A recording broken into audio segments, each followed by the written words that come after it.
हमारे खास मेहमान हैं देश के गृह मंत्री राजनाथ सिंह, जो अमूमन तो मंत्री जी बनने के बाद मीडिया से दूर रहते हैं, लेकिन चुनावों के बहाने बातचीत करने का मौका मिला। स्वागत है आपका राजनाथ जी। आज तक पर आप बिहार में कैंपेन ट्रेल पर निकले हैं, अब तक आपको क्या रिपोर्ट्स आ रही हैं? क्या आपको विश्वास है जीत हो रही है या बहुत टाइट फाइट, नर्वस है थोड़े? नहीं, मुझे पूरा विश्वास है। भारतीय जनता पार्टी नेतृत्व की एनडीए को स्पष्ट बहुमत हासिल हो रहा है।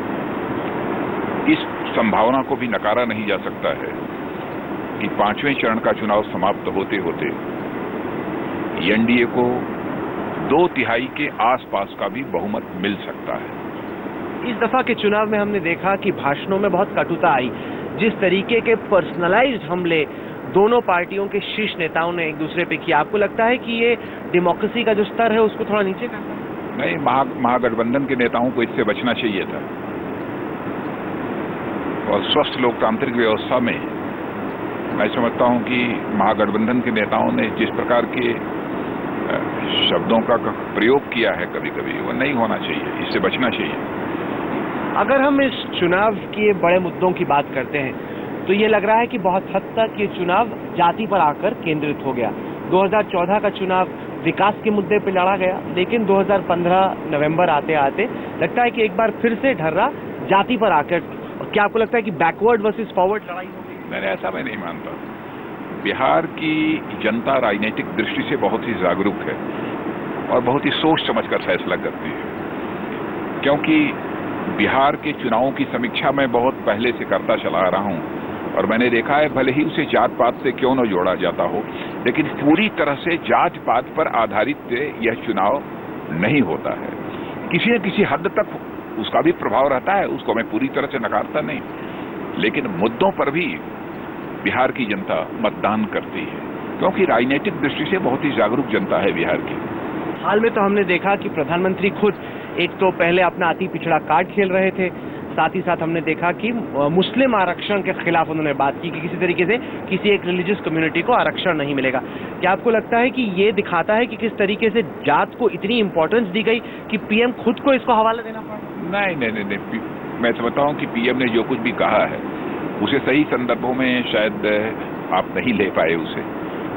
मैंने जात पात को मैं समझता हूं कि जीवन में उन्होंने कभी बढ़ावा नहीं दिया है, कभी उन्होंने सांप्रदायिक उन्माद पैदा करने की अथवा भेदभाव पैदा करने की भी कभी कोशिश नहीं की है। यदि ऐसा रहा होता तो 2014 के लोकसभा चुनाव में जात पात और पंथ, इन सब सारी चीजों से ऊपर उठकर इस देश की जनता ने मतदान न किया होता और न तो भारतीय जनता पार्टी को क्लियर मेजॉरिटी भारत की संसद में हासिल हुई होती।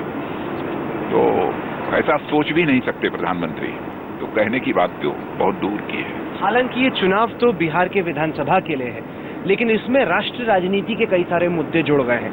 हाल ही में हमने देखा कि किस तरीके से बढ़ते इंटॉलरेंस के खिलाफ एक के बाद एक, पहले लेखक, फिर आर्टिस्ट, अब फिल्म मेकर, साइंटिस्ट ये जुड़ गए हैं। क्या आपको लग रहा है कि क्या मैसेज जा रहा है कि लोगों को लग रहा है कि बीजेपी के हिंदुस्तान में, मोदी के हिंदुस्तान में इंटॉलरेंस बढ़ रहा है? ये कैसे कोई कह सकता है कि इंटॉलरेंस बढ़ रहा है? कौन सा बड़ा ऐसा सांप्रदायिक दंगा अथवा सांप्रदायिक तनाव इस सरकार के आने के बाद हुआ है?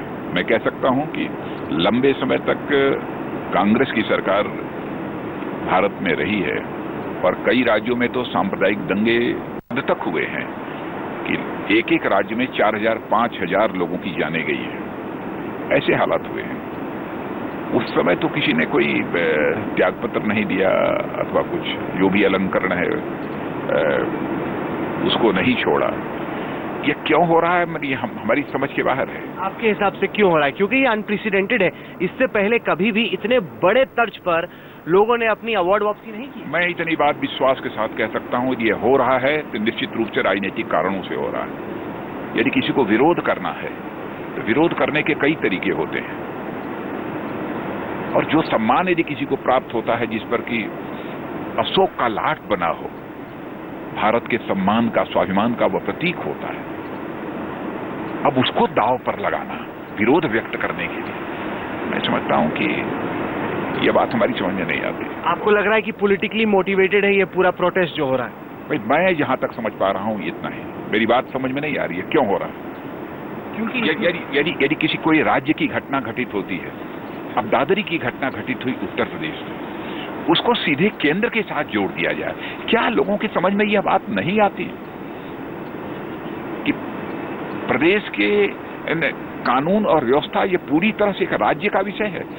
केंद्र यदि चाहे तब भी हस्तक्षेप नहीं कर सकता बिना राज्य सरकार की सहमति के। फिर भी लांछित किया जा रहा है केंद्र सरकार को। कहीं न कहीं कोई गहरी साजिश है और उस साजिश को नकारा नहीं जा सकता है। एक वजह जो लोग इसको बीजेपी से जोड़ रहे हैं सर, वो ये भी है कि बीजेपी के कुछ नेताओं ने जिस तरह के बयान दिए उसको लेकर लगा कि बीजेपी कहीं ना कहीं चाह रही है कि इस तरह की चीजें हों। हालांकि आपने फटकार लगाई, अध्यक्ष जी ने फटकार लगाई, लेकिन फिर भी बयानबाजी का सिलसिला चलता रहा और लोगों को लगा कि कहीं ना कहीं पर्दे के पीछे कहीं बीजेपी किसने एकाध किसी ने ऐसा कुछ यदि बोल दिया होगा तो उसे पूरे भारतीय जनता पार्टी से जोड़ कर देखना। क्या कांग्रेस अथवा दूसरे राजनीतिक पार्टियों में कभी नीचे का कार्यकर्ता कभी कुछ इधर उधर की बातें बोल देता तो क्या पूरी पार्टी को उसके साथ जोड़ दिया जाता है? आपने देखा होगा यदि किसी ने कुछ गलत बयानबाजी की होगी तो बराबर केंद्रीय नेतृत्व ने उसे कंडेम किया है, उसे नकारा है, फटकार लगाई है। पर एक सवाल जो बनता है वो ये कि कार्रवाई क्यों नहीं होती? चलिए आपने डांट लगा दी, जैसी वो मुलाकात से निकलते हैं वो कहते नहीं हमें तो डांट नहीं पड़ी, हम तो ऐसी हालचाल पूछ। मैं आपसे पूछना चाहता हूँ किस स्टेटमेंट पर कार्रवाई होनी चाहिए? संजीव बालियान ने कहा कि हम बदला लेंगे अगर कभी कोई गाय को नहीं, मैंने तो नहीं सुना है उनका बयान। संजीव बालियान का यह मैंने बयान नहीं सुना है कि बदला लिया जाना चाहिए।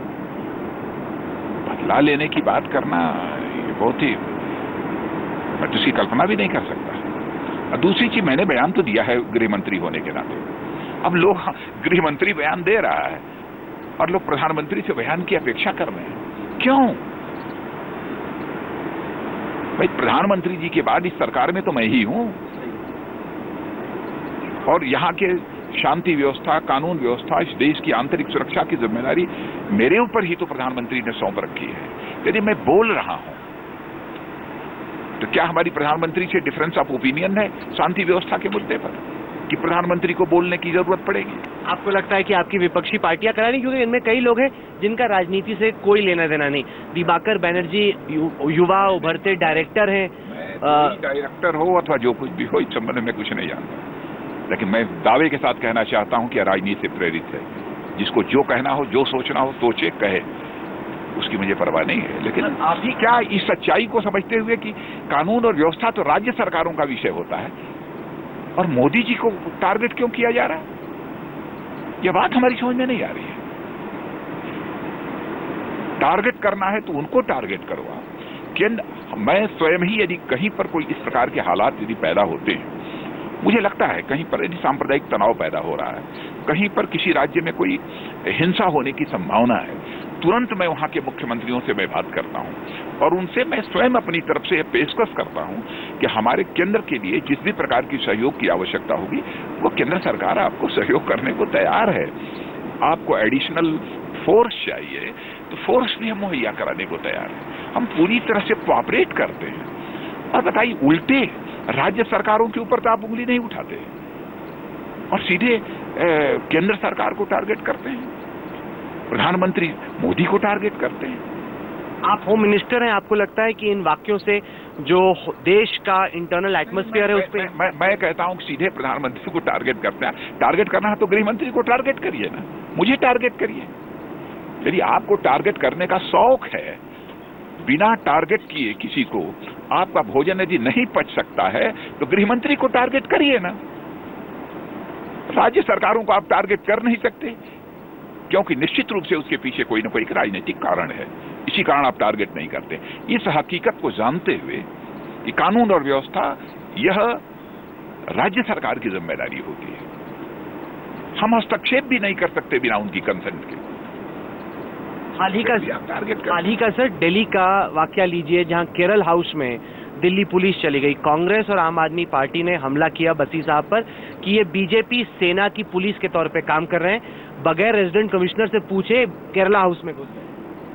किसी अनटुवर्ड इंसिडेंट को रोकने के लिए पुलिस ने इस प्रकार की कार्रवाई की, क्योंकि जो ही मुझे जानकारी मिली त्यों ही मैंने दिल्ली के पुलिस कमिश्नर को टेलीफोन मिलाकर और मैंने कहा कि इस संबंध में जो भी वस्तुस्थिति है उसकी जानकारी मुझे दी है। उन्होंने इन राइटिंग उसकी जानकारी मुझे मुहैया कराई है।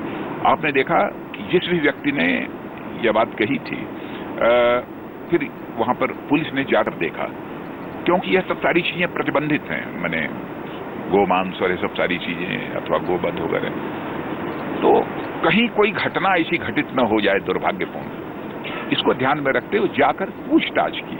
कोई रेड नहीं किया वहां पर, जो मुझे जो जानकारी दी गई है। लेकिन मैं समझता हूं कि यदि किसी को इसके कारण कोई यदि कष्ट है, तो हम निश्चित रूप से अब इस बात की हम आगे भी सावधानी बरतेंगे, इस प्रकार का भी उनको कष्ट न होने पाए, किसी को आपत्ति न होने पाए, इस प्रकार की सावधानी बरतेंगे। हम अपने पुलिस को हिदायत देंगे। केरल के मुख्यमंत्री ने शिकायत की, और आपने देखा कि यदि जिसने गलत सूचना दी उसके खिलाफ कार्रवाई हुई है। क्योंकि केरल के मुख्यमंत्री ने शिकायत दी, अरविंद केजरीवाल ने शिकायत की, उन्होंने कहा कि रेड राज है, कि अब क्या कोई रेफ्रिजरेटर में क्या खाता है क्या पीता है, इस पर मोदी सरकार नजर रखना। नहीं, ऐसा नहीं, कोई ऐसा रेड राज नहीं है। किसी राज्य सरकार के आंतरिक मामलों में जो हम किसी भी सूरत में हस्तक्षेप नहीं कर सकते, बल्कि जो राज्य सरकारों का अधिकार है उन अधिकारियों को पूरी तरह से संरक्षित रखना, ये हम लोग अपनी जिम्मेदारी मानते हैं। बातचीत हुई ओमन चांडी से, आपने खेद अफसोस? नहीं, अभी हमको कल ही जो है पत्र उनका प्राप्त हुआ है और मैंने जानकारी प्राप्त की है। रात तक हमारे पास जो रिपोर्ट आ गई थी, हमारी ओमन चांडी साहब से बात नहीं हुई है। यदि ओमन चांडी साहब से मैं लौटने के बाद मैं बात करके सारी वस्तुस्थिति से अवगत कराऊंगा।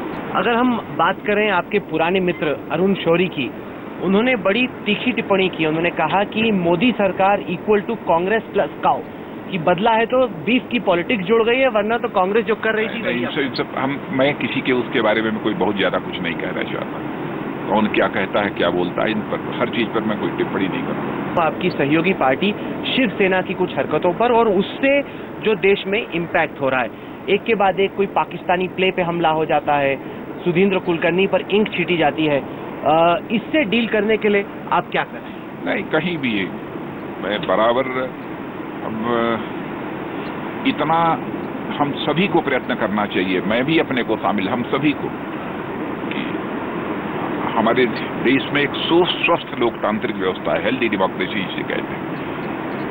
इसमें किसी भी सूरत में किसी के पार्ट पर, हमारे पार्ट पर हो तो किसी के पार्ट पर, मर्यादाओं का अतिक्रमण न होने पाए, इसकी हम सभी को सावधानी बरतनी चाहिए। आपको लगता है कि बीजेपी सरकार की पाकिस्तान और चीन को लेकर जो नीति रही है, उसका भी यहाँ पर जो वोटर्स हैं उन पर असर पड़ता है? जहाँ तक पाकिस्तान का प्रश्न है, चाहे चीन का प्रश्न है, चाहे किसी भी पड़ोसी देश का, मैं यह स्पष्ट कर देना चाहता हूँ कि भारत अपने सारे पड़ोसियों के साथ केवल दोस्ताना रिश्ते ही नहीं बल्कि दिली रिश्ते चाहता है। ये भी तो आरोप लग सकता है आपकी सरकार पर कि अगर कुछ खटास आई है रिश्तों में, तो सबसे ज्यादा खटास उसी वक्त पे आई है जब आप गृह मंत्री थे और मोदी पीएम।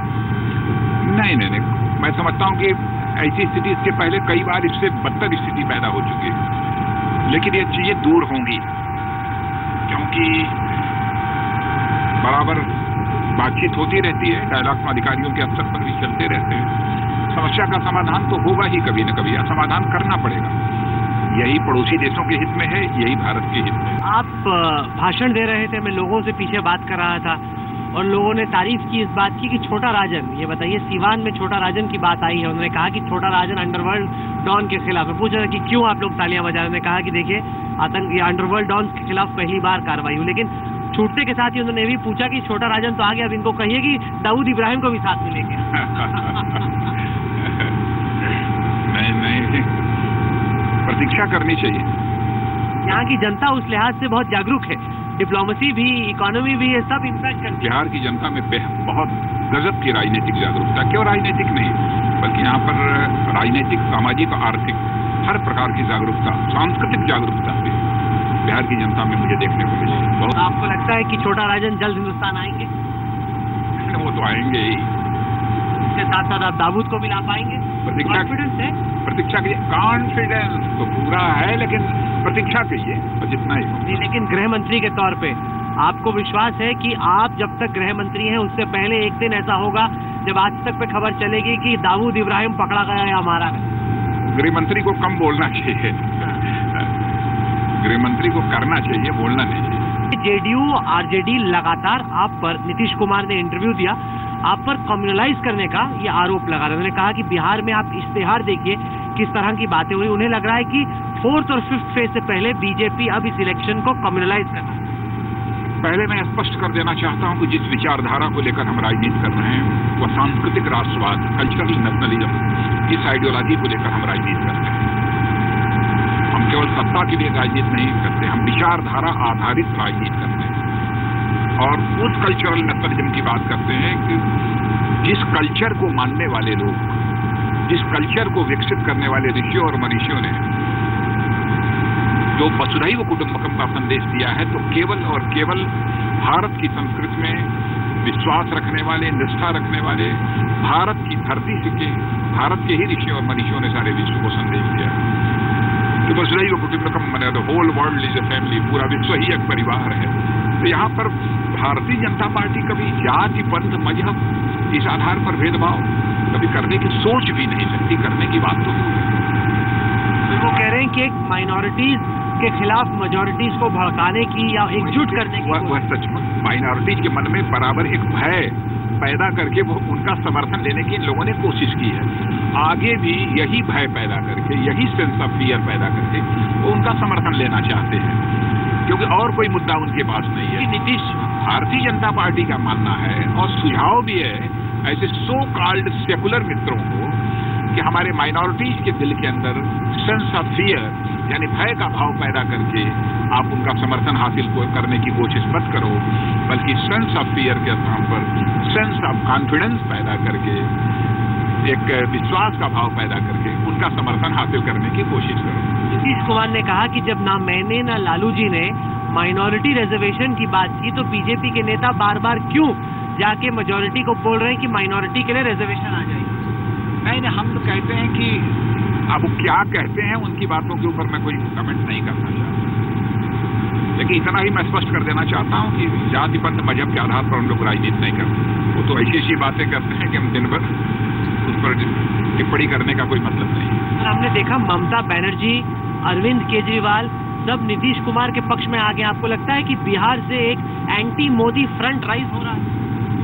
लेकिन आप तो ये भी देख रहे होंगे, पहले भी तो यही हालात थे, लेकिन देश तो हम लोगों के साथ है। और मैं उन लोगों से भी कहूंगा, देश जिसके साथ है उसी देश के साथ उन लोगों को भी खड़ा होना चाहिए और उसी के साथ उन लोगों को भी खड़ा होना चाहिए, देश जिसके साथ। अरविंद केजरीवाल आखिर में बार बार आपसे कह रहे हैं, अपील कर रहे हैं गृह मंत्री जी कि दिल्ली पुलिस मुझे 1 साल के लिए दे दो, आप नहीं कर पा रहे, दिल्ली की लॉ ऑर्डर मैं ठीक कर दूं। मुझे कुछ नहीं कहना है, उनको क्या देना, बहुत कुछ है। मैं समझता हूँ कि पहले वो सब सारी चीजें हो जाएं, उसके बाद बैठेंगे हम लोग। बहुत बहुत शुक्रिया आपका। तो ये थे देश के गृह मंत्री राजनाथ सिंह चुनावी सफर के दौरान आज तक से बात करते हुए।